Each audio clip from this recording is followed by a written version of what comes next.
Next periodic property is electronegativity. अपना discussion तीन properties को लेके हो गया। The first one is atomic radius, second is ionization enthalpy, third is electron affinity and electron gain enthalpy. बराबर, उसके साथ साथ में फोर्थ वाला जो है उसका नाम होता है electronegativity. Now let us understand what is electronegativity. ये टर्म का क्या मीनिंग है, क्या इसका मतलब है, क्या चीज है। ठीक है, इसके लिए ना मैं कंसीडर कर रहा हूं एक बॉन्डेड एटम। बॉन्डेड एटम का मतलब समझता है ना, ये बॉन्डेड एटम है। ठीक है, अब इस बॉन्डेड एटम में ये जो एरिया है ना, this is overlap area where sharing of electron takes place. इसके पास दो इलेक्ट्रॉन है, ये रहा, ये शेयर्ड इलेक्ट्रॉन, समझ रहे, बराबर। तो now what is electronegativity? Is the tendency of an atom, is the tendency of an atom to attract the shared pair of electron towards itself।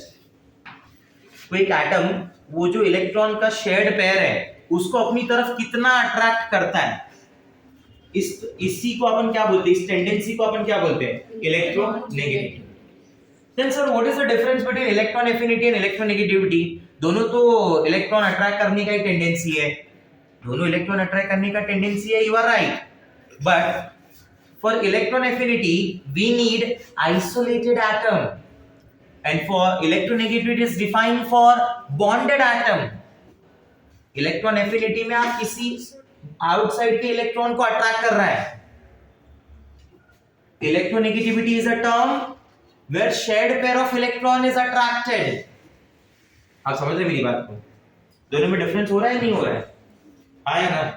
अब इधर कैसा मालूम है, ये अट्रैक्ट करेगा, ये अट्रैक्ट करेगा, रिलेटिव बात हो रही है स्ट्रेंथ वाइज। इलेक्ट्रॉन एफिनिटी ऐसा नहीं है, इट्स एब्सोल्यूट वैल्यू। ये रिलेटिव टर्म है कि तेरा पावर ज्यादा या मेरा पावर ज्यादा। आया ना? अरे ये सुनो, एक 10th स्टैंडर्ड स्टूडेंट का 6th स्टैंडर्ड स्टूडेंट के कंपैरिजन में पावर ज्यादा हो सकता है, but what about 12th standard student के कंपैरिजन में कम भी हो सकता है। तो ये टर्म क्या हो गया, रिलेटिव। क्या एब्सोल्यूट टर्म नहीं हुआ, ये टर्म क्या हुआ, रिलेटिव। आप किसी के विद रिस्पेक्ट टू बोल रहे हो, आप किसी के विद रिस्पेक्ट टू बोल रहे हो। आप समझ रहे मेरी बात? सपोज मैं अगर मैं ऐसा बोलता हूं कि इसमें क्या है, ये shared pair of electron is very close to nucleus, इसका डिस्टेंस कम है, इधर डिस्टेंस ज्यादा है, तो ये क्लोज टू न्यूक्लियस है ना, तो ये ज्यादा अट्रैक्ट करेगा। आप समझ रहे मेरी बात को? बोलो हाँ या ना? तो मैं बोलूंगा which one is more electronegative, A atom or B atom? Answer is B atom, because the size of B atom is small. The nucleus of B atom is very close to the shared pair of electron. The nucleus of B atom is very close to the shared pair of electron. इसलिए उसने उसको pull कर लिया. So this tendency is called electronegativity. You got the difference between affinity and electronegativity? Both the terms are same, or both the terms are related with each other, or both the terms are totally different? Totally different. One is defined for isolated atom, one is defined for bonded atom. बराबर? This is the tendency to attract the outside electron. This is the tendency to attract the shared electrons. This is an absolute term. This is a relative term. It has units, electron volt per atom, kilojoule per mole. It has no units. क्योंकि relative होता है ना, इसकी कोई unit नहीं है। तो ये बेसिक डिफरेंस हो गया between electronegativity and electron affinity. एक लास्ट टाइम डेफिनेशन बोलेंगे अपन, is the tendency of an atom, start, to attract the shared pair of electron towards itself. ये एक एटम का टेंडेंसी है इलेक्ट्रॉन को अट्रैक्ट करने का अपनी तरफ, शेयर्ड पेयर ऑफ इलेक्ट्रॉन को अट्रैक्ट करने का अपनी तरफ। अगर मैं बोलूं कि इसकी टेंडेंसी ज्यादा है इससे, then what do you think the relation between radius and the electronegativity? Answer is inverse. Sir ये छोटा एटम है तो जल्दी खींच लिया, हाँ या ना? You get more attracted towards small baby या मोटा बेबी? Small baby ना, हाँ या ना? मोटा बेबी तो हमेशा चाहता ही अट्रैक्ट हो। Yes or no? समझा नहीं समझा मेरा बात? So what is the relation between radius and electronegativity? Answer is inverse. दोनों के बीच का relation inverse.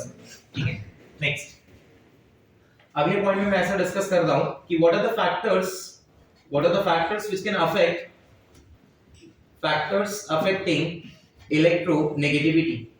The first factor is the radius, which is inversely proportional to electronegativity. The second factor is the Z effective.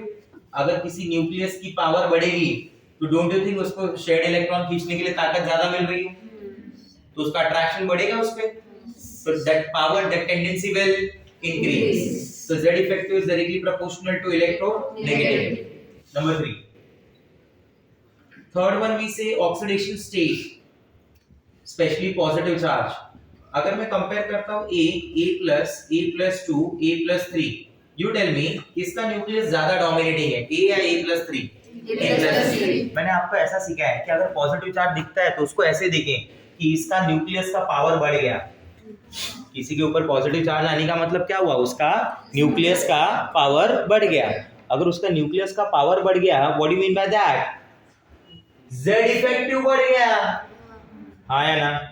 अगर Z effective बढ़ गया तो इसका मतलब electronegativity बढ़ेगा. तो कौन ज्यादा इलेक्ट्रोनेगेटिव, A+2 या A+3? हाँ. चार्जेस का कैसा है मालूम है? इंसान जैसा है, जब तक कोई चीज नहीं मिला है तब तक वो चाहिए, जब मिल गया कुछ दिन के बाद अब नहीं चाहिए. Charges are like blame. Charges are like blame. Nobody wants charge, nobody wants blame. वैसे ही चार्ज भी है. किसी एटम के ऊपर जब तक चार्ज नहीं आता ना, सोडियम के ऊपर, sodium has tendency to lose electron बोल के उसका Na का Na+ बना देते हैं. जैसे Na+ बन जाता है फिर क्या बोलते हैं कि अभी आप पॉजिटिव चार्ज को सस्टेन नहीं करेगा, पॉजिटिव चार्ज को न्यूट्रल करना पड़ेगा इसको स्टेबल करने के लिए. हाँ यार, पहले न्यूट्रल था ना तो चार्ज दिया क्यों? इसी में पूरा गेम चलता है. आप समझ रहे मेरी बात को? ऑक्सीजन है तो इलेक्ट्रोनेगेटिव है. वो ऑक्सीजन एलिमेंट जो होता है ना वो इलेक्ट्रोनेगेटिव होता है, वो दूसरों का इलेक्ट्रॉन खींचता है अपनी तरफ. बट जैसे ही O से O- बनता है तुरंत वो अपना इलेक्ट्रॉन देना चाहता है क्योंकि उसके ऊपर चार्ज क्या आ गया, नेगेटिव. जैसा चार्ज उसका अपोजिट काम, पॉजिटिव आया इलेक्ट्रॉन लेना है, नेगेटिव आया इलेक्ट्रॉन देना है. क्योंकि चार्ज क्या है, ब्लेम. किसी को भी ब्लेम नहीं चाहिए तो तुरंत ब्लेम रिलीज करना चाहते. नहीं समझा मेरा बात? तो आपके हिसाब से what is electronegativity order? Come on tell me. A से A+ ज्यादा, +2 ज्यादा, +3 ज्यादा. हाँ बोलो ना बोलो, क्या हो जाएगा? नहीं समझ लो. Next hybridisation. हाइब्रिडाइजेशन में अपन क्या बोलते हैं बताया था मैंने? sp3 carbon, sp2 carbon, sp. अगर कार्बन sp2 sp3 है तो sp वाले की इलेक्ट्रोनेगेटिविटी ज्यादा है. इसकी वैल्यू है 3.25, इसकी वैल्यू है 2.75 और इसकी वैल्यू है 2.5. तो as the percentage of s character, ये सारे टर्म सुने हुए आपने. sp में परसेंटेज ऑफ s कैरेक्टर कितना? 50. sp2 में 33 ना, और sp3 में 25. जितना ज्यादा परसेंटेज ऑफ s कैरेक्टर उतना ज्यादा इलेक्ट्रोनेगेटिविटी. आया समझ में? अरे हाँ या ना? ठीक है. तो what is the trend followed? What is the trend followed? Tell me. Trend क्या होगा? Left to right when you move, left to right when you move, that Z effective goes on increasing, the electronegativity goes on increasing, top to bottom. As the radius increases, electronegativity decreases. So electronegativity decreases. बराबर. Few exceptions are there, everywhere it is there. Yes or no? But इन लोगों को कम धोखा मिलता है. इन लोगों को कम धोखा मिलता है इतना. और इनके धोखे एकदम नॉर्मल वाले रहते हैं, ज्यादा सीरियस मैटर नहीं होता इनमें. अपन उनको सीरियसली लेते भी नहीं है. जैसे ऑक्सीजन जीरो ग्रुप एलिमेंट. कौन से group element? Zero. Everybody knows noble gases bond ही नहीं बनाता ना, कंपाउंड ही नहीं बनाता. ऐसा नहीं, कुछ दिनों के बाद मैं शायद बोलूंगा कि ज़ेनॉन कंपाउंड बनाता है, ज़ेनॉन HCO4 HCO3 देता है. वो कैसा है मालूम है? नॉर्मली इधर एक एलिमेंट लाखों कंपाउंड बनाता है, तो इधर ज़ेनॉन एक कंपाउंड, एक एलिमेंट ऐसा जो 15-20 कंपाउंड बना रहा है. एक जगह लाखों बन रहे, एक जगह 15-20 बन रहे, तो तुम 20 वाले को क्या मानोगे? जीरो. तुम ये बोला कुछ नहीं है, इधर इधर तो लाखों है. हाँ या ना? वैसा वाला जीरो बोला जाता है. तो जीरो ग्रुप एलिमेंट जो है ना, उनके लिए electronegative values taken as zero. Reason विसे कि उनका बॉन्ड ही नहीं बनता. जब बॉन्ड नहीं बनता तो ये सब पॉसिबल ही नहीं है. That is the reason there electronegative values are zero. हाँ या ना? बराबर. आपका किसी से फ्रेंडशिप ही नहीं है, बराबर, दोस्ती है दुश्मनी है तभी तो अपन बोलेंगे ना कुछ।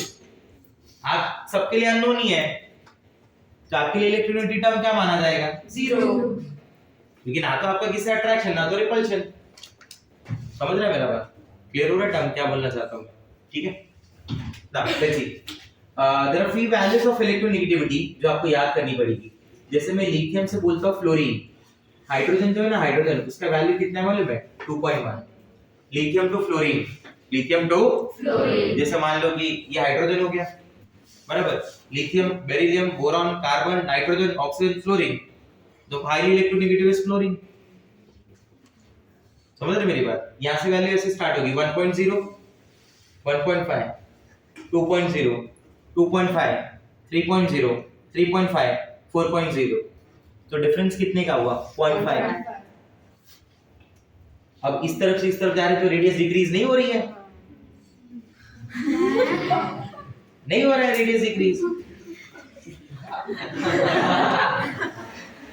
अरे हाँ यार, तो इलेक्ट्रोनेगेटिव वैल्यू विल इंक्रीज और नॉट? यस। लिथियम 1.0, अगला एलिमेंट 1.5, अगला element 2.0, next element 2.5, next element 3.0, next element 3.5, next element 4.0. Fluorine possesses the maximum electronegative value. Electron affinity is highest for, electron affinity is highest for, कौन से element के लिए electron affinity सबसे ज्यादा होती है? क्या किसके बारे में बताया था? क्लोरीन। फ्लोरीन और क्लोरीन में भी क्लोरीन ज्यादा होता है, फ्लोरीन की साइज छोटी है, क्लोरीन की साइज बड़ी है। बताया तो था कल? अरे हाँ है ना? Now this is very important question. ये टेस्ट में आएगा ये क्वेश्चन कंफर्म एकदम कि electronegativity of fluorine is more than chlorine, but electron affinity of chlorine is more than fluorine. That's why that fluorine is called black sheep element. That's why the fluorine is called black sheep element. तो question ऐसा भी हो सकता है कौन सा element black ship है। Question ये भी हो सकता है कि किस एलिमेंट की इलेक्ट्रोनेगेटिविटी ज्यादा है, क्लोरीन की या फ्लोरीन की? Answer is chlorine. Electronegativity fluorine की ज्यादा, इलेक्ट्रॉन एफिनिटी क्लोरीन की ज्यादा, बराबर। जब लिथियम से नीचे की तरफ जाएंगे ना सीज़ियम की तरफ तो क्या होते जा रहे हैं देखो 1.0 का 0.7। तो यही मैंने भी बोला कि left to right value will increase and top to bottom value will decrease. And again this are the relative values. This are the few elements which possess the highest electronegative value in periodic table. What we say, you know, phone call बाहर से आई carbon, phone call बाहर से आई carbon, carbon को phone call बाहर से आई तो इसलिए बोलते हैं फोन कॉल बाहर से आई carbon. Fluorine oxygen nitrogen chlorine, these are the four highly electronegative elements, first four, जिसमें फ्लोरीन की वैल्यू है 4.0, ऑक्सीजन है 3.5, नाइट्रोजन है 3.0, क्लोरीन भी है 3.0, ब्रोमीन है 2.8, all these are 2.5। अगर कोई दो एलिमेंट की वैल्यू सेम है तो उनमें भी तो कोई ना कोई ज्यादा इलेक्ट्रोनेगेटिव होगा। किसी दो की स्ट्रेंथ सेम है, मैं बोलूं उनका भी फाइट हुआ तो कोई तो जीते शायद।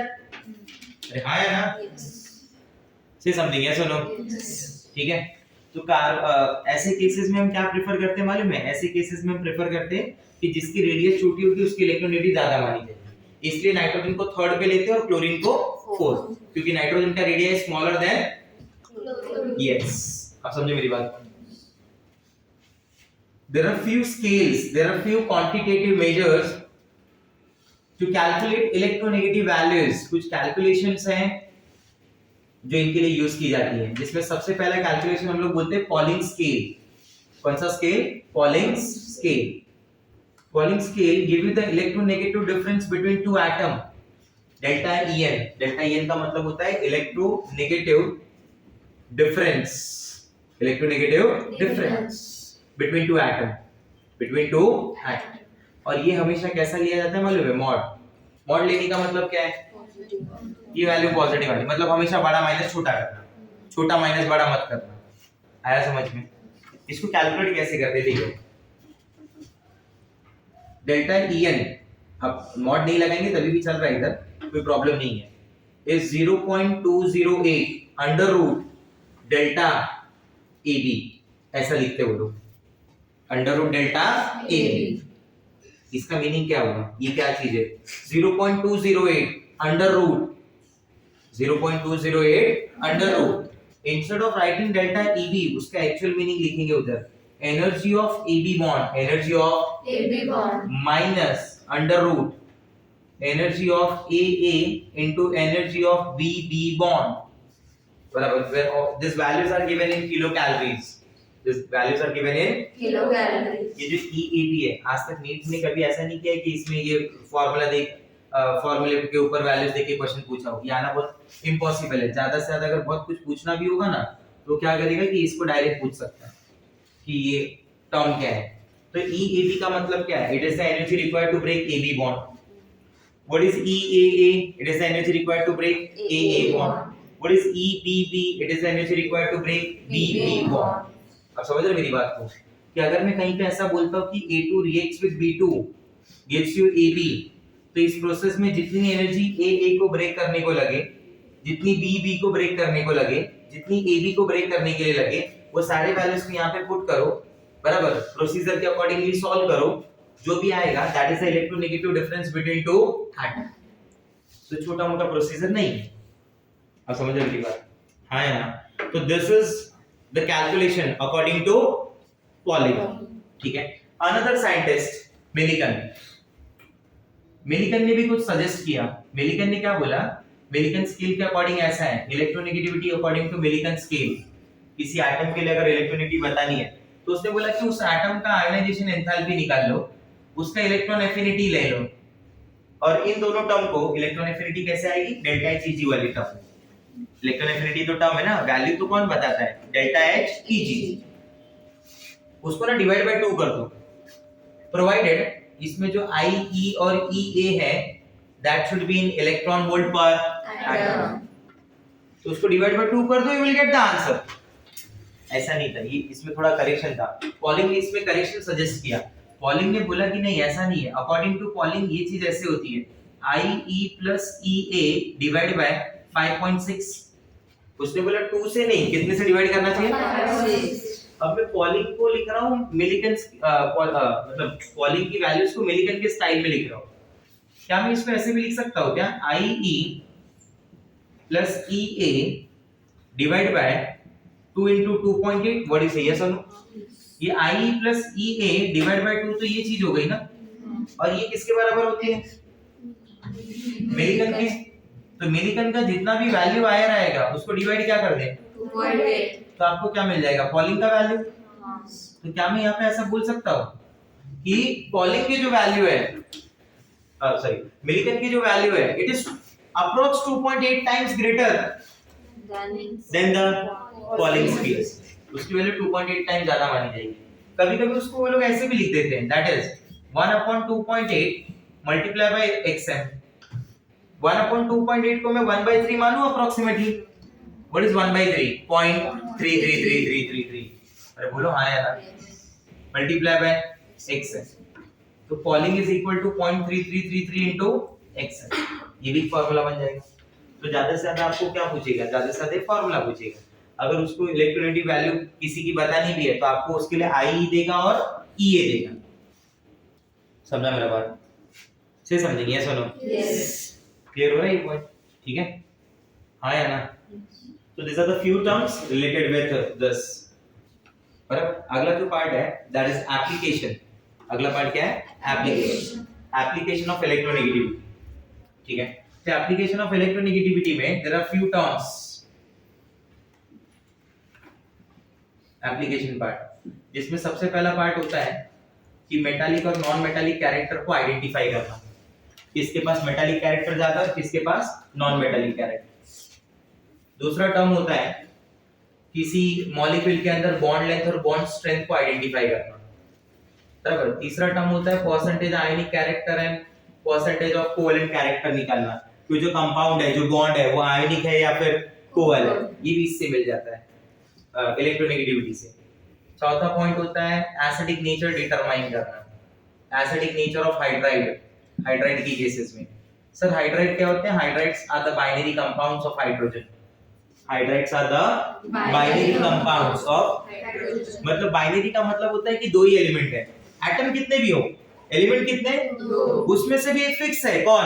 हाइड्रोजन। तो हाइड्रोजन किसी भी एलिमेंट के साथ अगर रिएक्ट हो, सिंगल एलिमेंट के साथ, बराबर, एक टाइप के एलिमेंट के साथ, तो वो हमेशा कैसा कंपाउंड देगा? Binary. It will give you always. It will give you always. It will give you always. Yes. पांचवा जो नेचर है वो है, पांचवा जो एप्लीकेशन है वो डिस्कस करना है nature of oxide, hydroxide and oxo acids. Oxo acids, oxo acids. Number 6, nature of EOH bond. So these are the few applications related with electronegativity. बराबर. तो this is the very important part.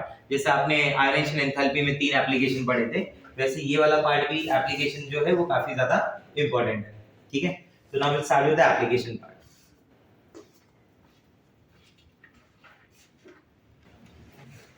देखो application part में the first application is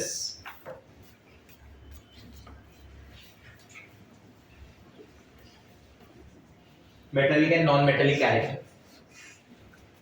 Metallic character is related with the tendency to lose electron. याद है आपको बताया था, tendency to lose electron जितना ज्यादा होगा metallic character उतना ज्यादा. बराबर. तो अपन क्या बोलते हैं यहाँ पे इलेक्ट्रोनेगेटिव के टर्म्स में ना, those elements which have low electronegative value are metals and those elements which have high electronegative value are non-metals. And when you move left to right, when you move that electronegative value goes on, it means the non-metallic character goes on, it means the metallic character goes on, तो top to bottom में उल्टा हो जाएगा. बोलो हाँ या ना. तो सबसे पहला एप्लीकेशन है मेरा metallic and non metallic nature के ऊपर. This is the first one, metallic and non metallic nature.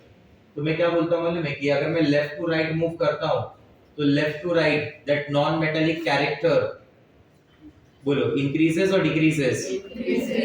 बराबर. And the metallic character, come on, the metallic character, non metallic character बढ़ेगा और मेटालिक कैरेक्टर कम होगा. आप समझ रहे मेरी बात को? ठीक है. तो टॉप टू बॉटम क्या बोला जाएगा? Top to bottom that metallic character will increase. ठीक है, तो इसमें एक और टर्म से रिलेट कर लो छोटा सा, ये शॉर्टकट टाइप हो गया. Atomic radius is directly proportional to mac D.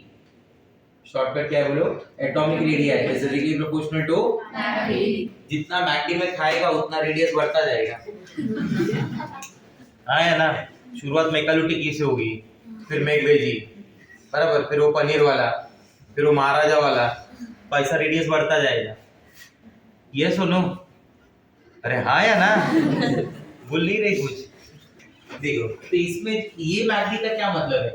ये मैगडी में M का मतलब है metallic character, that M stands for metallic character. Yes, and that C stands for conductivity. That C stands for conductivity, and the D stands for density. The D stands for density. The D stands for density. Now try to understand. M म्हणजे metallic character, C म्हणजे conductivity, D म्हणजे density. As the radii increases, metallic character increases. School में चिल्ला चिल्ला के सिखाया था, all metals are very good conductors, heat and electricity. So they are very good conductors. जितना अच्छा मेटालिक होगा, बराबर. And the density also goes on increasing. This is the application number 1. Application number 2. Second application लीजिए. This is first application.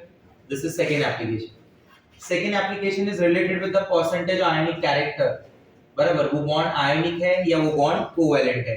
आयनिक का मतलब ये होता है कि जहाँ पे इलेक्ट्रॉन का एक्सचेंज हुआ है, बराबर.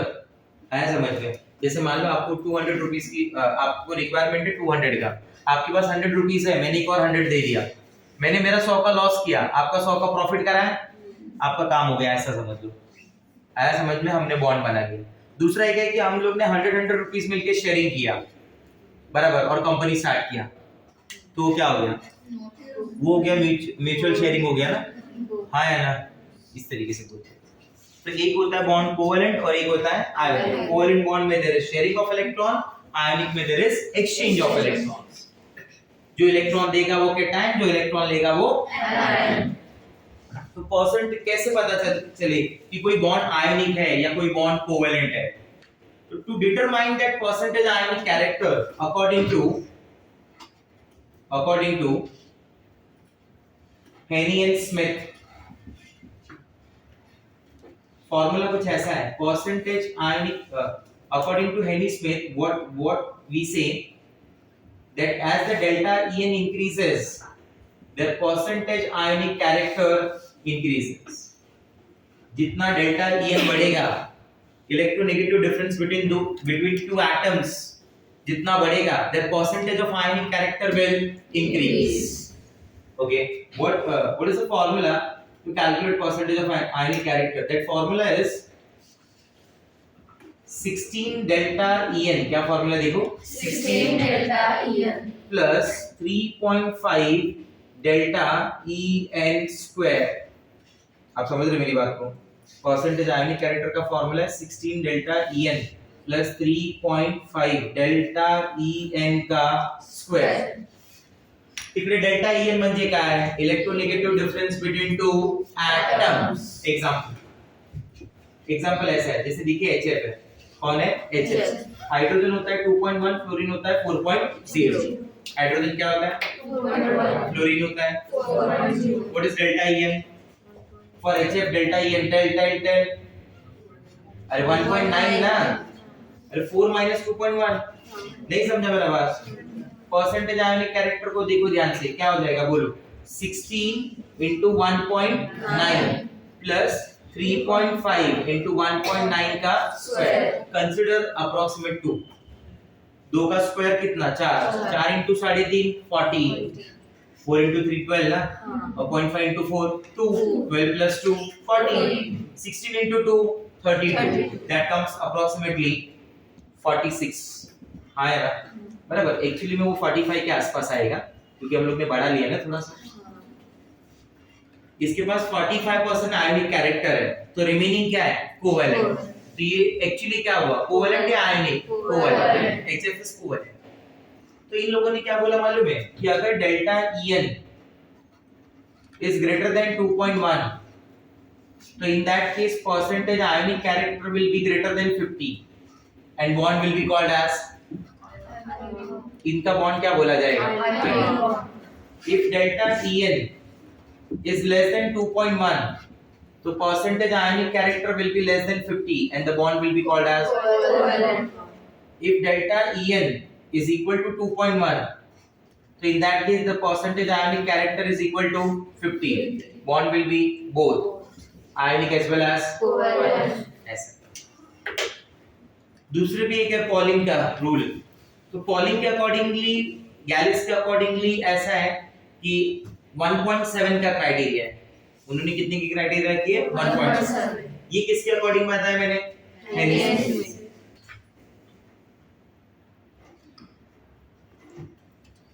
बराबर. पॉलिंग के अकॉर्डिंगली कैसा मालूम है? डेल्टा En अगर 1.7 से ज्यादा है तो बॉन्ड आयोनिक होगा. क्या होगा? 1.7 से कम हुआ तो Covalent. उसने 1.7 पे कुछ नहीं बोला है. तो सर मैं कौन सा प्रेफर करूंगा? एग्जांपल में स्पेसिफाई होगा या तो क्वेश्चन में ऑप्शन से पता चलेगा कि कौन सा वाला समझना है. क्लियर हुआ मेरा बात? ठीक है. So this is application number 2. Third application. Third application is related with bond length and bond strength. बहुत इजी है ये, समझना इसको ध्यान से. अगर मैं बोलता हूँ डेल्टा En दो एलिमेंट के बीच में बढ़ता जा रहा है, दो एटम के बीच में डेल्टा En क्या हो रहा है? बढ़ रहा है. तो आपको ऐसा नहीं लग रहा है एक बहुत ज्यादा इलेक्ट्रोनेगेटिव हो गया, एक बहुत ज्यादा इलेक्ट्रोपॉजिटिव हो गया? जो ज्यादा नेगेटिव होगा इलेक्ट्रॉन अपनी तरफ खींचेगा, वो डेल नेगेटिव बनेगा. ये वाला क्या बनेगा? Del positive. You understand? Del negative, del positive, delta negative, partial negative. इधर delta negative, partial, delta positive, partial positive. Attraction बढ़ेगा ना उनके बीच में. जितना बड़ा डिफरेंस होगा ना, as the delta En increases, let us understand. एक एग्जांपल से मैं समझाता हूँ इसको. चलो, ये हो गया HF. This is an example of HF. This is an example of HCl. Here it is HBr. Here it is HI. What it is? What it is? बोलिए क्या क्या एग्जांपल है बोलिए. HF, HCl, HBr, HI. वापस बोलिए. जिधर hydrogen की electronegativity है 2.1. कितनी है? हाइड्रोजन कितना है? 2.1. हाइड्रोजन कितना है? हाइड्रोजन कितना है? फ्लोरीन है 4.0. कितना है? क्लोरीन है 3.5.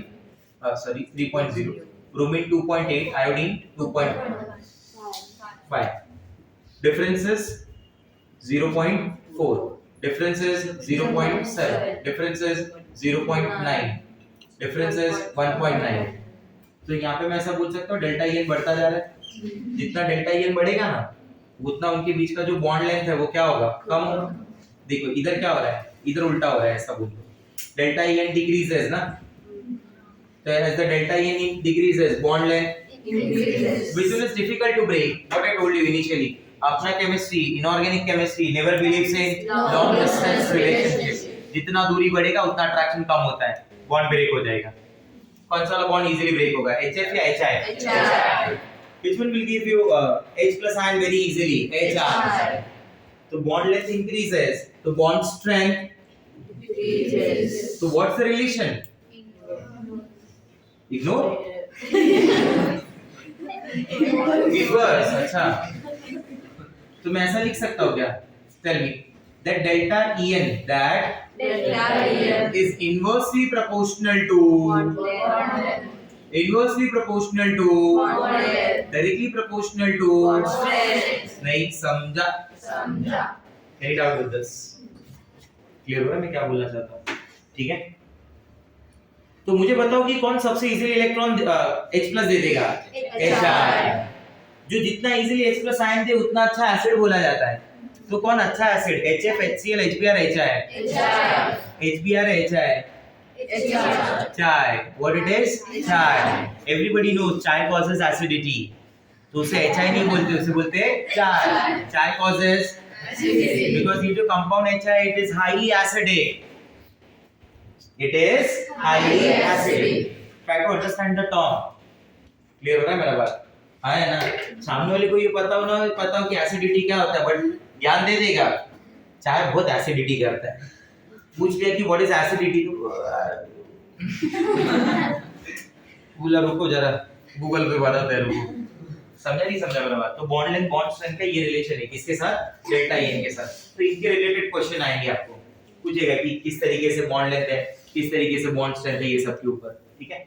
The next is fourth application में, fourth number.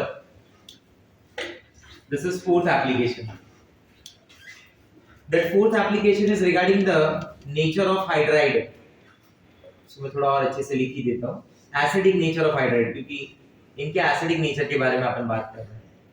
So next is acidic nature of hydride. Acidic nature of hydride. What do you mean by hydride? Hydrides are the basically binary compounds of hydrogen. Hydride उन्हें बोला जाता है जो hydrogen के क्या है? Binary compound. जिधर एक एलिमेंट हाइड्रोजन ही है, दूसरा कोई भी हो पीरियोडिक टेबल का, उसे क्या बुलाया जाएगा? हाइड्राइड. क्या बुलाया जाएगा? Hydrogen combines with sodium, hydrogen combined with magnesium, hydrogen combined with aluminium, hydrogen combines with carbon, कुछ भी हो. बराबर. तो हाइड्राइड्स आर द बेसिकली कैसे टाइप के compounds? Binary compound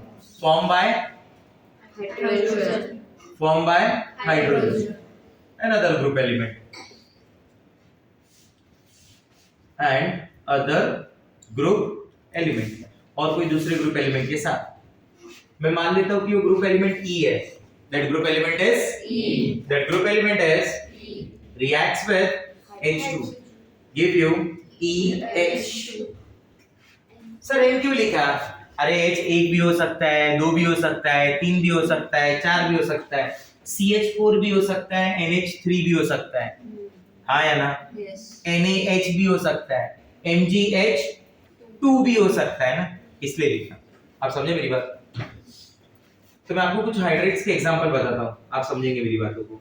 this is group number 14, this is group number 15, group number 16, group number 17.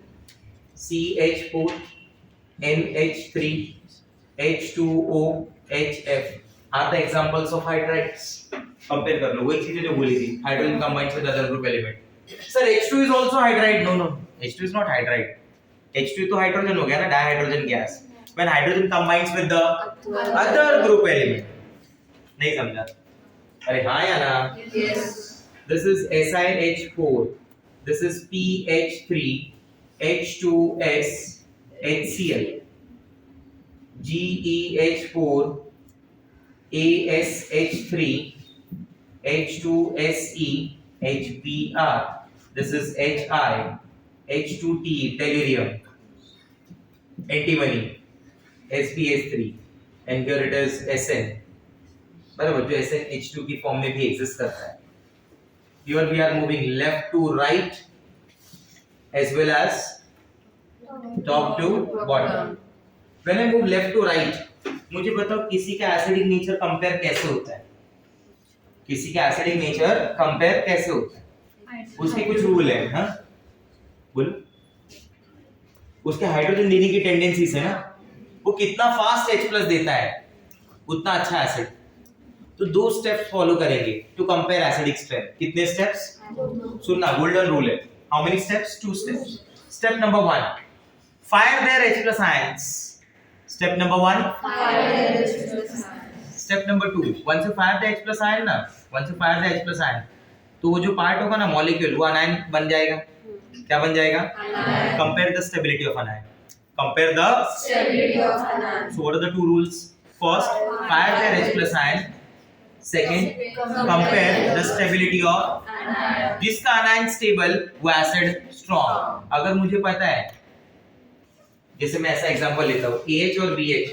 क्या example है? AH और AH में से A- बचा, BH में से B- बचा. अगर A- अपनी लाइफ में स्टेबल है तो क्या ये वापस कभी H+ के पास जाएगा? तो आपको तो H+ फ्री फॉर्म में मिल गया ना. अगर B- अपनी लाइफ में स्टेबल तो H+ के पास जाएगा ना वापस. तो रिएक्शन रिवर्स घूम जाएगी, हाँ या ना? जिधर भी रिएक्शन रिवर्स घूम जाए वो स्ट्रांग नहीं होता भाई, हाँ या ना? पलट गया वो तो स्ट्रांग. खत्म. नहीं समझा मेरा बात? अरे हाँ या ना? क्लियर हो रहा है? ये 2 कपल AH और BH, इनका ब्रेकअप, A- और H+. अब A- इज हाईली स्टेबल. उसको लगा लाइफ तो अभी जी रहा हूं मैं. इसके पहले तो मैं अलग ट्रैक में था. आप समझ रहे मेरी बात को? हाँ या ना? से समथिंग, यस और नो? तो मैं ऐसा बोलूंगा कि उस केस में ना ये वापस H+ से कंबाइन ही नहीं होगा, तो this reaction will favour inward direction, forward. ये आपको हमेशा H+ कौन सी फॉर्म में मिलेगा? Free form. H+ कौन सी फॉर्म में मिलेगा? Free form. आप समझ रहे मेरी बात को? से समथिंग, यस और नो? दूसरे वाले में देखिए, ये जो BH है, क्या है ये? BH. किससे बनेगा? B- H+. B- high unstable, परेशान है दिन भर, मैं ब्लॉक हो गया हूँ, सब जगह ब्लॉक हो गया हूँ, यही टेंशन में. गूगल हिस्ट्री यही दिखा रही है, अनब्लॉक कैसे होने के 100 वो क्या बोलते उसको, टिप्स. हाँ, जो ढूंढता है उसको पता रहता है आगे वाली लाइन क्या है. तो वो टिप्स ढूंढ जा रही है कि क्या करना है क्या नहीं करना है. तो ये क्या है? स्टेबल है या अनस्टेबल है? आपस कंबाइन हो रहा है, तो किधर जाएगा रिएक्शन? रिवर्स. बस इसी बात पे कि आपका अनायन स्टेबल है या इधर स्टेबल था तो एसिड स्ट्रांग है, इधर स्टेबल तो एसिड वीक है. तो मैं ऐसा बोल दूं कि ये सारी चीजें जो है एसिड के स्ट्रेंथ की, it all depends on the stability of, it's all depend on the stability of anion. Yes, stability of anion is directly proportional to strength of acid. Stability of anion is directly proportional to Strength of acid. जिस acid का strength ज्यादा उसके anion की stability ज़्यादा. जिसके anion की stability ज्यादा उसकी एसिड की स्ट्रेंथ ज्यादा. ऐसे बोल दो. आया समझ में बात? हाँ या ना? तो जब मैं लेफ्ट टू राइट मूव करता हूँ, लेफ्ट टू Right. तो अनायन की स्टेबिलिटी को देखने का तरीका ऐसा है, that stability of anion is directly proportional to electronegativity. आप इनके H प्लस आयंस फायर कर दो, रिमूव कर दो, क्या क्या बचे बताओ? CH3 माइनस, एक एक निकालो, NH2 minus, OH minus, F minus. इसमें C के ऊपर माइनस है, इसमें N के ऊपर माइनस है, इसमें O के ऊपर माइनस है, इसमें F के ऊपर। जिसकी इलेक्ट्रोनेगेटिविटी ज्यादा रहेगी वो नेगेटिव चार्ज को अच्छे से होल्ड करेगा। किसकी इलेक्ट्रोनेगेटिविटी ज्यादा है? क्लोरीन, वो सबसे अच्छा होल्ड करेगा, हाँ या ना? जो सबसे अच्छा होल्ड करेगा नेगेटिव चार्ज, मतलब वो स्टेबल या अनस्टेबल? स्टेबल। तो उसकी एसिडिक नेचर सबसे ज्यादा। यही समझ रहे? क्योंकि उसके एनायन की स्टेबिलिटी ज्यादा। आप समझ रहे हैं कि मैं अगर कंपेयर करूं CH3 minus, NH2 minus, OH minus, F minus, so F minus is more stable. You got my point? But this rule is applicable only when all the element belongs to the same period. All the element carrying negative charge belongs to the Same period. ये जितनी भी element है जिन पे negative charge है, अगर वो same period को belong कर रहे हैं तभी ये रूल वैलिड होगा, वरना ये रूल वैलिड नहीं।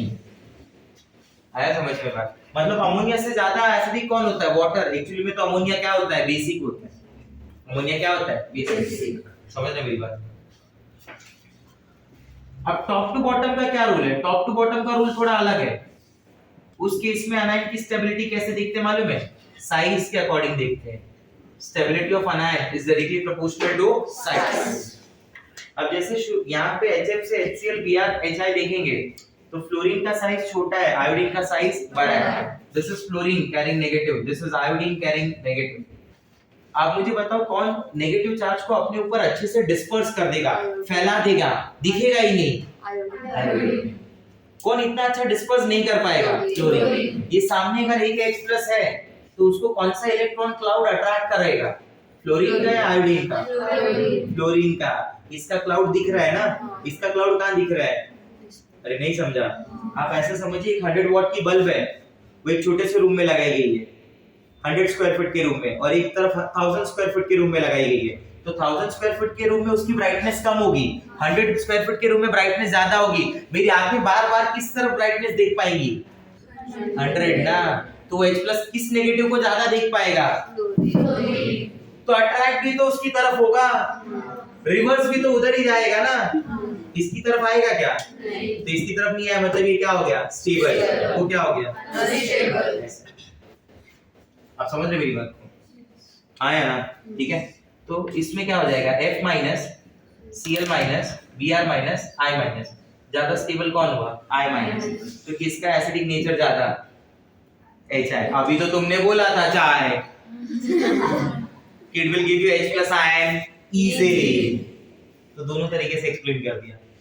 तो मतलब आप ऐसा बोलना चाहते हो कि left to right acidic nature increases, yes, whereas top to bottom also acidic nature increases, yes, top to bottom भी acidic nature बढ़ता है, left to right भी acidic nature बढ़ता है। हाँ, ऐसा पहली बार हुआ है कि कोई प्रॉपर्टी दोनों तरफ बढ़ रही है। नहीं समझा मेरा बात? हाँ है ना? अदरक पता है? अदरक ये वैसा हो गया, सब तरफ बढ़ रहा है। अदरक नहीं मालूम? जिंजर, जिंजर नहीं सुना है? तुम तो ऐसा नाटक करते जैसे अभी बस ऑस्ट्रेलिया से अभी लाए हो। अदरक, जिंजर, व्हाट इज दैट? बोला हमारे इधर क्या बोलते हैं वो बताओ। समझ में आ रहा है पॉइंट मेरा? क्लियर हो रहा है मैं क्या बोलना चाहता हूँ? से समझेंगे यस और नो? ठीक है। So that is property number 4। Property number 5, nature of EOH bond। एक ऐसा कंपाउंड, मतलब एक ऐसा बॉन्ड होता है जिसके अंदर OH ग्रुप होता है। कौन सा ग्रुप? OH। बट उसका प्रॉब्लम क्या मालूम है? वो किधर किधर OH देता है, किधर किधर H देता है। किधर किधर क्या देता है? OH। और किधर किधर क्या देता है? हाँ, जैसे मैं बताता हूँ आपको, देखिए ऐसा समझा रहा हूँ। This is application number. जैसे एक जगह ऐसा हुआ कि इसने H+ आयन दे दिया, एक जगह EOH ने क्या दे दिया? H+ ion. तो अपन उस समय उसको क्या बुलाएंगे कि now that compound is acidic. एक जगह उसने OH- आयन दे दिया, बोला ये क्या चल रहा है, तो उधर बुलाएंगे बेसिक।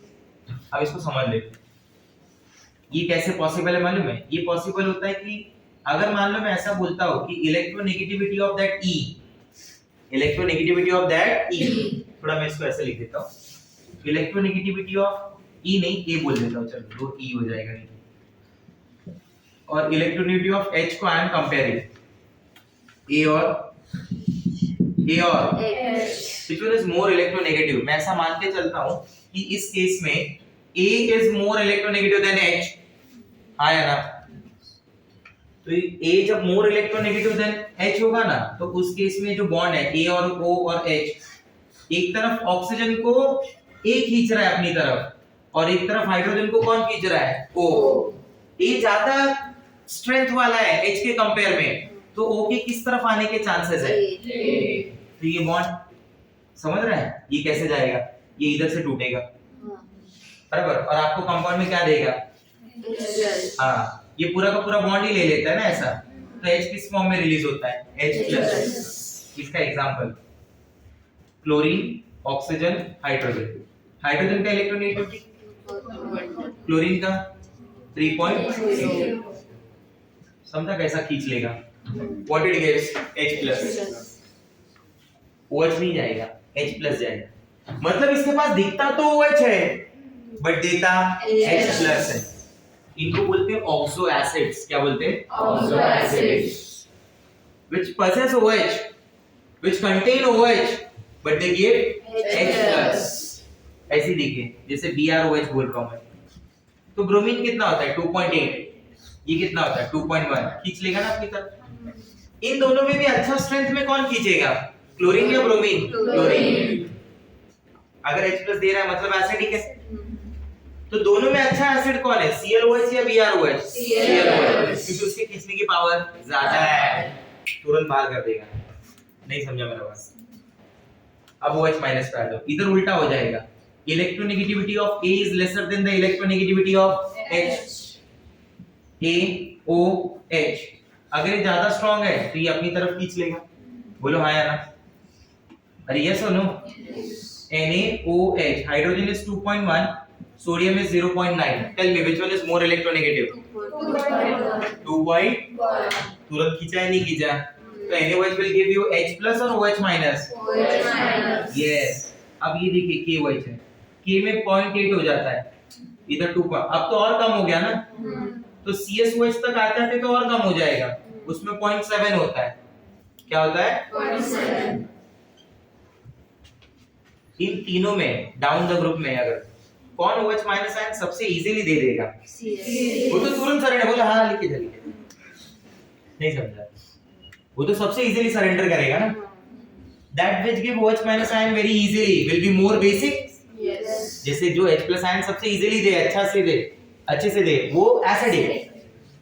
तो जो सबसे इजीली OH माइनस आयन दे वो basic, so therefore it is more basic। ऐसा टर्म होगा, नहीं समझा? हाँ है ना? Therefore dissociation takes place easily। हाँ या ना? क्या बोलते हैं? ये सुनो, तो आपको टर्म कैसा लग रहा है जिसके बीच में dissociation takes place easily and it is more basic? It is more basic। CSOH ज्यादा बेसिक होगा compared to KOH, compared to NaOH। मतलब it is more strong base than NaOH।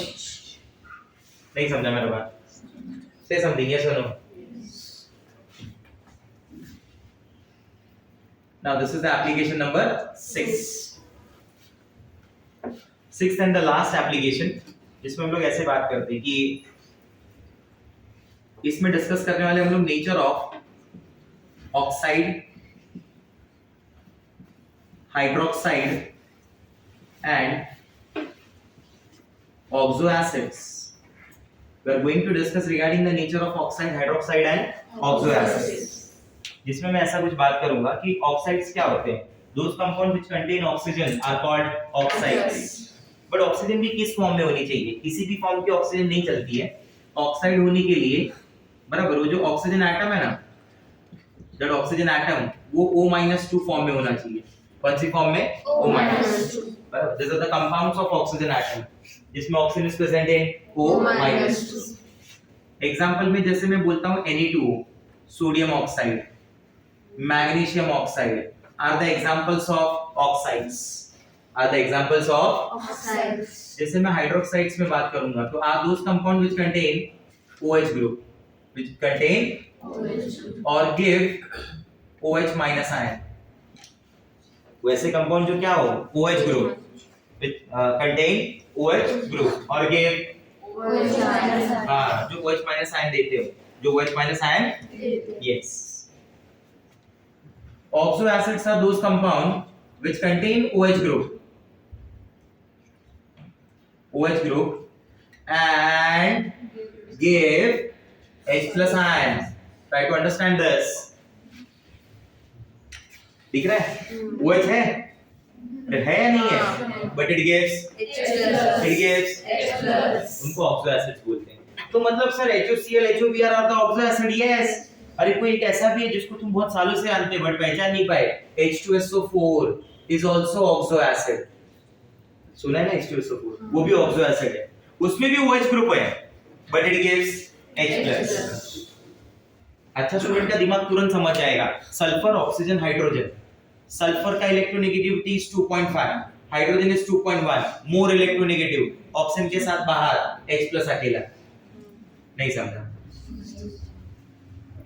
उसके अंदर की बॉन्ड होगी ना सल्फर ऑक्सीजन हाइड्रोजन. HNO3 भी वैसा ही है. आप समझ रहे मेरी बात को? H3PO4 भी वैसा ही है. HClO4 भी वैसा ही है. Are the few examples. जैसे मैंने हर जगह कुछ ना कुछ एग्जांपल लिखे ना. जैसे इधर एग्जांपल क्या हो जाएगा? NaOH, NgOH twice. ऐसे ही उधर भी एग्जांपल्स हैं.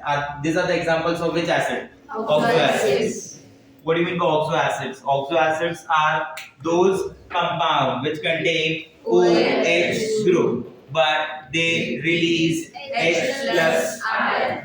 ऐसे कंपाउंड जिनके पास OH ग्रुप होता है बट वो रिलीज करते हैं H plus ion, उनको बोला जाता है ऑक्सो एसिड्स. ठीक है. Let us understand their nature. Left to right में बात करते हैं. कुटे थे कुटे. Left to right. When you move left to right, इन तीनों का एसिडिक नेचर बढ़ता है. इसलिए मैंने तीनों को साथ में रख लिया. सिमिलैरिटी है ना. अरे उसी ऑक्साइड का ना हाइड्रोक्साइड बनता है, उसी ऑक्साइड का ऑक्सो एसिड भी बनता है. After adding water. After adding Water. मैं तुमको बात बताता हूँ, इसको बोलना मत हो. अगर वो मेटल ऑक्साइड है, क्या है? Metal oxide. तो उसमें वाटर ऐड करेंगे तो उसकी हाइड्रोक्साइड बन जाएगी. अगर वो नॉन मेटल ऑक्साइड है, if you add water in that तो it becomes oxo acid. What it becomes? Oxo acid. What it becomes? Oxo acid. मतलब indirectly oxo acids are the non metal hydroxides. Sulphur क्या है? Non metal. Nitrogen क्या है? Non metal. Phosphorus क्या है? Non metal. Chlorine क्या है? Non metal. क्या इनके पास OH है? हाँ. हुए ना नॉन मेटल हाइड्रोक्साइड. नहीं समझा मेरा बात? से समझिए. यस और no? Let's see. So when we move left to right, acidic nature increases. Acidic nature increases.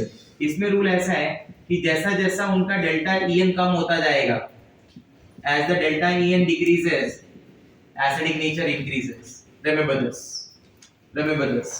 As the delta EN decreases, their acidic nature Increases. Example. कुछ एग्जांपल से मैं आपको प्रूव करता हूँ. Sodium oxide. आप delta EN निकालो इसका. Oxygen 3.5 है, सोडियम 1 है. 0.9 सॉरी. सोडियम कितना? 0.1.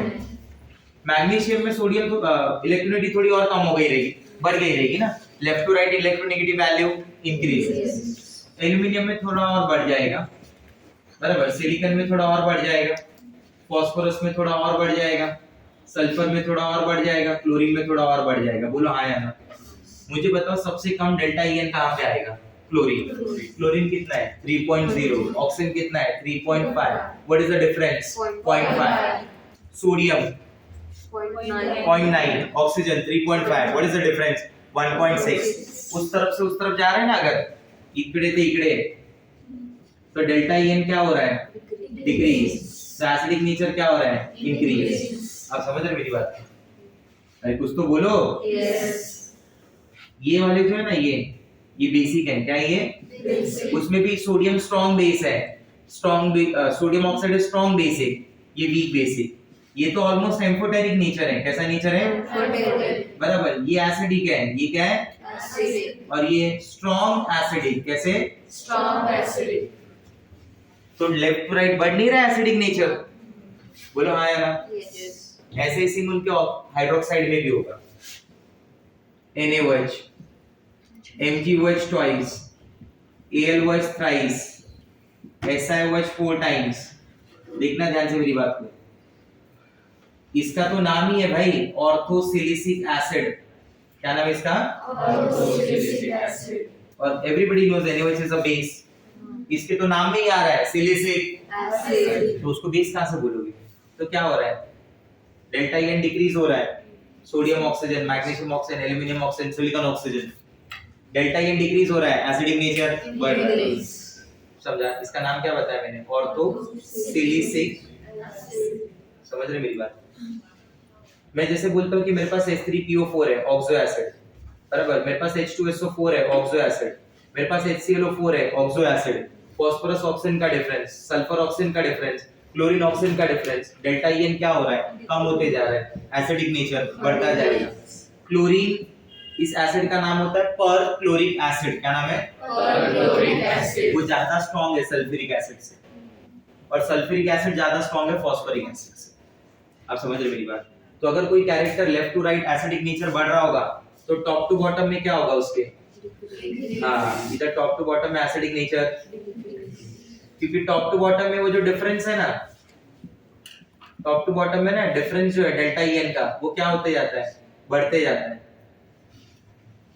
सॉरी, एसिडिक नेचर इंक्रीज हुई क्या? डिक्रीज। और डेल्टा EN क्या होता है? बढ़ता है। ये एग्जांपल देखो, 0.9 2.1 डिफरेंस 1.2, 0.8 2.1 डिफरेंस 1.3, 0.7 2.1 डिफरेंस 1.4। नीचे जा रहे हैं, difference difference difference difference difference अगर बढ़ेगा तो एसिडिक नेचर कम होगा। तो अगर मैं पूछूं कि कौन ज्यादा एसिडिक, H3PO4, H3ASO4 या H3SbO4? Phosphorus, arsenic, antimony, you are moving down the group, तो आप बोलेंगे H3PO4 ज्यादा एसिडिक। मैं पूछूं H2SO4 ज्यादा एसिडिक या H2SeO4? H2SO4। आया समझ में? क्लियर हो रहा है मेरा बात? लास्ट पॉइंट यहां से आज का, फॉर सेम एलिमेंट, ये सारी चीजें सेम एलिमेंट की अगर होंगी, फॉर सेम एलिमेंट ऑक्साइड और oxo acid, for same element oxide और ऑक्सो एसिड, उनके केस में as the percentage of oxygen increases, as the percentage of oxygen Increases.